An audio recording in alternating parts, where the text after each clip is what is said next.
Hello everyone, आप सभी का सिलेक्शन एकेडमी के यूट्यूब चैनल में बहुत बहुत स्वागत है। आज का हमारा टॉपिक है मेडिकल नेग्लिजेंस। तो चलिए स्टार्ट करते हैं। एंशियंट हिस्ट्री में अगर हम मेडिकल नेग्लिजेंस के बारे में बात करें तो मेसोपोटामिया के टाइम से ही हैम्मुराबी कोड में मेडिकल मैल प्रैक्टिसेस के बारे में बताया गया है। 3rd सेंचुरी का जो रोमन लॉ का सेट है लेक्स एक्विलास, उसमें मेडिकल नेग्लिजेंस के लिए कंपनसेशन पे करने की भी बात करी गई है। 5th सेंचुरी एडी में एंशियंट ग्रीस के जो फेमस फिजिशियन हैं हिपोक्रेट, उनकी जो ओथ, हिपोक्रेटिक ओथ जो बहुत फेमस है, जो डॉक्टर यूज़ करते हैं एथिकल बिहेवियर को स्वेयर करते हुए, तो वो चीज़ वहीं से 5th सेंचुरी एडी से ही प्रेवलेंट है। 1280 तक आते आते रोमन लॉ ने मेडिकल मैल प्रैक्टिसेस को बहुत ज़्यादा रिफाइन कर दिया, एक्सपैंड कर दिया है। और पहला केस जो आपको मिलेगा वो इंग्लैंड का है, एवरेट वर्सेस हॉपकिंस का। तो मेडिकल नेग्लिजेंस क्या होती है? मेडिकल नेग्लिजेंस का मतलब है कि आप किसी मेडिकल प्रैक्टिशनर के पास गए हैं और उसने आपको प्रॉपर तरीके से ट्रीटमेंट नहीं दिया है। ये मेडिकल प्रैक्टिशनर कोई भी हो सकता है, नर्स भी हो सकती है, फिजिशियन भी हो सकता है, सर्जन भी हो सकता है, फार्मासिस्ट भी हो सकता है, या कोई भी बंदा जो उनके बिहाफ पर आपको अटेंड कर रहा था। तो मेडिकल मैल प्रैक्टिस के 4 Ds of medical malpractice are: number 1 duty, number 2 dereliction of that duty, मतलब जो स्टैंडर्ड ऑफ केयर उससे आपने एक्सपेक्ट करा था वो उस पर क्वालिफाई नहीं कर पाया doctor, number 3 damages, and number 4 direct causes. इन चारों पॉइंट्स को आपको प्रूव करना पड़ेगा अगर आपने कंपनसेशन लेनी है। तो कौन से 4 Ds हैं? Number 1 duty, number 2 dereliction, number 3 damages and number 4 direct cause. कुछ एग्जांपल्स हैं, जैसे मैंने मेडिकल नेग्लिजेंस के डाले हैं, जिससे आप फाइंड आउट कर सकते हैं कि इट में lead to a lawsuit. Number 1 misdiagnosis है। लेबॉर्ट्री को रिजल्ट्स आए हैं, आपने उसे मिस रीड कर लिया या उसे इग्नोर कर दिया और आपको प्रॉपर मेडिकेशन नहीं दिया है, अननेसेसरी सर्जरी कर दिया, ज़रूरत नहीं थी, सर्जिकल एरर्स कर दी हैं, गलत साइड पर सर्जरी कर दी है, इम्प्रॉपर डोज आपको मेडिकेशन दे दिया या डोसेज दे दिए हैं, आपका फॉलोअप प्रॉपर तरीके से नहीं करा है, बर्थ इंजरी है, कोई प्रीमेच्योर डिस्चार्ज है, कोई मेडिकल प्रोडक्ट लायबिलिटी है, फेलियर टू ट्रीट है, या डिले डायग्नोसिस है। तो ये सब कुछ कारण ऐसे हैं जो आपको बिल्कुल एक ग्राउंड देते हैं कि आप उस डॉक्टर को सू कर सकते हैं। As far as proof of medical negligence is concern, आपको सिर्फ इतना साबित करना है आज की डेट में कि आपका एक लीगल रिलेशनशिप था और जो ड्यूटी आपने उस सामने वाली पार्टी से एक्सपेक्ट करी थी उसने उस ड्यूटी पर कॉम्प्रोमाइज़ कर दिया है। और इसके साथ बच्चे जो पढ़ा जाता है वो है section 45 Indian evidence act, expert opinion.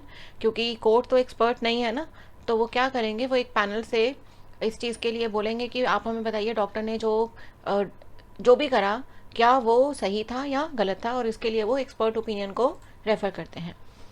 Medical negligence की बात हो और बॉलम टेस्ट और बोलिथो टेस्ट की बात ना हो, ऐसा हो ही नहीं सकता।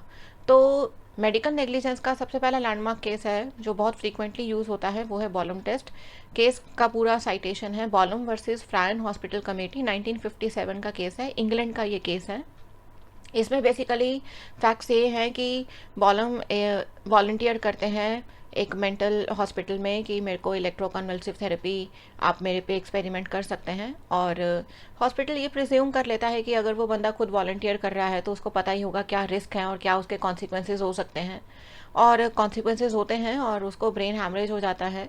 और बाद में वो हॉस्पिटल अथॉरिटीज़ को सू कर देता है कि इन्होंने जी मुझे प्रॉपर तरीके से, इन्होंने मेरे से कंसेंट फॉर्म नहीं साइन कराया और मेरे को बताया नहीं कि ऐसा कुछ हो सकता था मेरे साथ। तो इसमें हाउस ऑफ लॉर्ड्स ने बहुत सीधा सीधा ये बोला कि as far as body of experts is concern, उन्होंने बोला है कि अगर कोई बंदा वॉलंटियर करता है तो हमारे कोड ऑफ कंडक्ट में लिखा है कि आपको उसे अननेसेसरी रिस्क डिस्क्लोज करने की ज़रूरत नहीं है। तो इस केस में हॉस्पिटल कमेटी की कोई लायबिलिटी नहीं है। बॉलम टेस्ट को as far as India is concerned doctor Suresh Gupta versus government of NCT of Delhi के केस में अप्लाई किया गया है, जैकब मैथ्यू के केस में अप्लाई किया गया है, Achyut Rao Haribhau Khodwa versus state of Maharashtra का केस है जहां अप्लाई करा गया है, पूनम वर्मा वर्सेस अश्विन पटेल का केस है, doctor Laxman Balkrishna Joshi versus doctor Trimbak Bapu Godbole का केस है, और state of Haryana versus Shrimati संतरा का केस है। तो फटाफट मैं आपको इनके फैक्ट्स बता देती हूँ छोटे छोटे। Achyutrao Haribhau Khodwa versus state of Maharashtra का जो केस है वो बेसिकली ये है कि अच्युतराव की वाइफ की डिलीवरी होती है और वो सोचते हैं कि चलो लगे हाथ हम स्टरलाइजेशन भी करा लेते हैं। तो स्टरलाइजेशन के दौरान पेट में एक टॉवल छोड़ दिया जाता है जिसकी वजह से उसकी वाइफ की तबीयत ख़राब होती है और पस भर जाता है। तो किसी दूसरे डॉक्टर को अप्रोच किया जाता है, वो बताता है कि भाई ये प्रॉब्लम है, और वो टॉवल निकाल कर उनको दे भी देता है एविडेंस के तौर पर। और पर उनकी हालत इतनी ख़राब हो चुकी होती है कि फाइनली उनकी डेथ हो जाती है। तो अच्युत राव सिविल हॉस्पिटल को सू कर देता है। सरकारी अस्पताल था तो स्टेट ऑफ महाराष्ट्र को यहाँ रेफ़र करा गया है। तो अच्युत राव गवर्नमेंट हॉस्पिटल को सू कर देते हैं और क्लेम क्या करते हैं कि भाई इन्होंने लापरवाही करी। लेकिन डिफेंस में जो हॉस्पिटल है वो बॉलम वर्सेस फ्रैन हॉस्पिटल कमेटी का केस रेफर कर देता है कि उसमें ये बोला गया है कि हमने बिल्कुल एक्सपर्ट ओपिनियन के साथ काम करा है, हमारी तरफ से कोई फॉल्ट नहीं हुआ। पर अच्युत राव वो सेकेंड डॉक्टर ने जो ऑपरेशन करके उसको टॉवल निकाल कर दिया होता है वो एविडेंस में दे देता है। और फिर इस पर सुप्रीम कोर्ट कहता है देखो भाई, प्रत्यक्ष को तो प्रमाण की ज़रूरत ही नहीं है ना, सामने टॉवल दिख रहा है हमारे, अब हम कैसे मान लें कि आपने प्रॉपर केयर नहीं करी या प्रॉपर जो एक एक्सपेक्टेड ड्यूटी थी आपसे, स्टैंडर्ड ऑफ केयर था, वो आपने अप्लाई नहीं करा। आपने अप्लाई बिल्कुल नहीं करा क्योंकि ये सामने मुझे दिख रहा है, इसलिए आपको कंपनसेट करना पड़ेगा। Doctor Suresh Gupta versus government of NCT का जो केस है, बेसिकली वो नेजल डिफॉर्मिटी का केस है। वो ऑपरेशन करवाने के लिए जाते हैं और कुछ प्रॉब्लम हो जाती है, एक्सेसिव ब्लीडिंग की वजह से उनकी डेथ हो जाती है। तो इसमें भी हॉस्पिटल अथॉरिटीज़ ने अपनी डिफेंस में Bolam versus Friern hospital committee का केस रेफर करा है। Jacob Mathew versus state of Punjab CMC Ludhiana का केस है, जिसमें एक कैंसर पेशेंट है जीवन लाल शर्मा, तो उनकी ऑक्सीजन ना मिलने की वजह से डेथ हो जाती है। तो इसमें hospital authorities बॉलम versus Friern hospital committee का ही केस रेफर करती हैं कि भाई हमने तो पहले बोला था कि फाइनल स्टेज का कैंसर है, आप इनको घर पे रखो, हॉस्पिटल लाने की ज़रूरत नहीं है, पर फिर भी ये हॉस्पिटल लेकर आए हैं और हमारी कोई गलती नहीं है। Poonam Verma versus Ashwin Patel and others का केस है। पूनम वर्मा का हस्बैंड बीमार पड़ता है और वो एक होम्योपैथी डॉक्टर के पास जाती है। वो आते हैं घर पर, दवाई वगैरह देते हैं, पर उनकी हालत बिगड़ती चली जाती है। फिर वो एलोपैथी वाले को दिखाती है, वो भी नहीं प्रॉपर टेक केयर करता और फाइनली इसके हस्बैंड की डेथ हो जाती है। पूनम वर्मा वर्सेस अश्विन पटेल के केस में कोर्ट ने बेसिकली ये बोला है कि जो होम्योपैथी है वो एलोपैथी का डॉक्टर नहीं हो सकता, दवाइयाँ नहीं रेफ़र कर सकता, और एलोपैथी होम्योपैथी रेफ़र नहीं कर सकती। और doctor Laxman Balkrishna Joshi versus doctor Trimbak Bapu Godbole का जो केस है, उसमें डॉक्टर की ड्यूटीज़ क्या हैं उसके बारे में बताया गया है। क्या ड्यूटीज़ है, 4 डीज हमने जो बात करी है वो इसी केस में से करी हुई है। और जब आप ज़्यादा किसी को लेवरेज दे देते हैं ना, तो वो चीज़ों को मिसयूज़ करना शुरू कर देता है। और यही बॉलम टेस्ट का रिजल्ट था कि हॉस्पिटल अथॉरिटीज़ बहुत फ्रीक्वेंटली अपनी डिफेंस में बॉलम टेस्ट अप्लाई कर रही थी। और एक्सपर्ट ओपिनियन भी अपनी फ्रेटर्निटी को कहाँ क्रिटिसाइज़ करती है कि भैया ये डॉक्टर ने गलती करा है, या इससे हम जो एक्सपेक्टेड स्टैंडर्ड ऑफ केयर था उसने उसे फॉलो नहीं करा। सो 1998 में केस आता है इंग्लैंड में बोलिथो वर्सेस एक्ने हेल्थ अथॉरिटी का। बोलिथो 2 साल का एक लड़का है जिसको चेस्ट में कोई प्रॉब्लम है और वो सांस वांस नहीं ले पाता प्रॉपर तरीके से, तो उसको हॉस्पिटल में एडमिट किया जाता है। वो बच्चा है, खेल रहा है, तो हॉस्पिटल स्टाफ इग्नोर कर देता है कि अभी थोड़ी देर बाद इसको दवाई दे देंगे, थोड़ी देर बाद इसको डायग्नोस कर लेंगे। लेकिन अचानक से वो लैप्स हो जाता है, कॉन्शियस हो जाता है और कार्डियक अरेस्ट की वजह से उसकी डेथ हो जाती है। तो बोलिथो के पेरेंट्स हुक कर देते हैं अथॉरिटी को।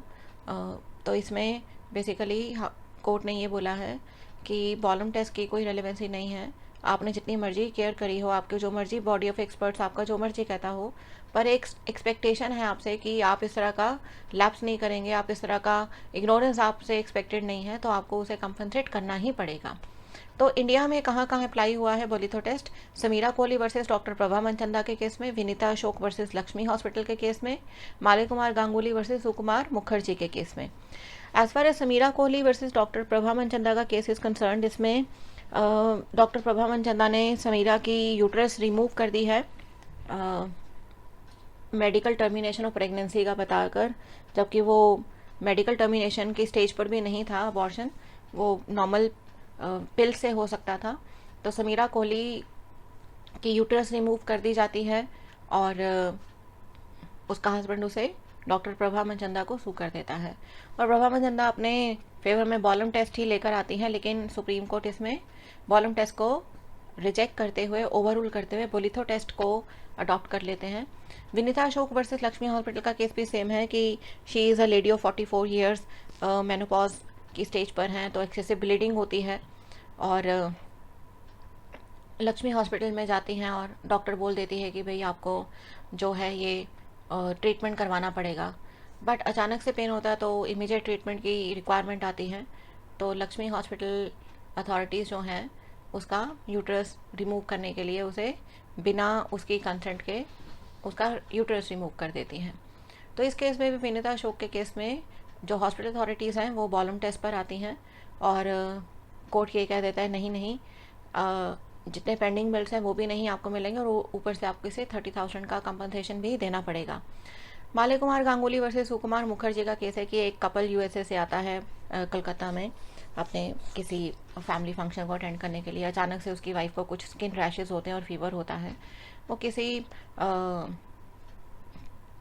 डॉक्टर को रेफ़र करते हैं, सुकुमार मुखर्जी को। वो इनिशियली तो इग्नोर कर देता है, नॉर्मल से दवाई दे देता है, पर वो स्किन रैशेस बहुत ज़्यादा बढ़ने लग जाते हैं और फाइनली उस लड़की की डेथ हो जाती है।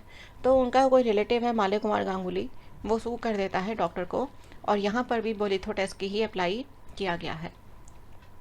तो अगर हम दोनों का कंपैरिजन करें बोलिथो टेस्ट को और बॉलम टेस्ट को, तो आज की डेट में बोलिथो टेस्ट है जो बहुत ज़्यादा कोर्ट जो हैं वो यूज़ करते हैं when it comes to medical negligence.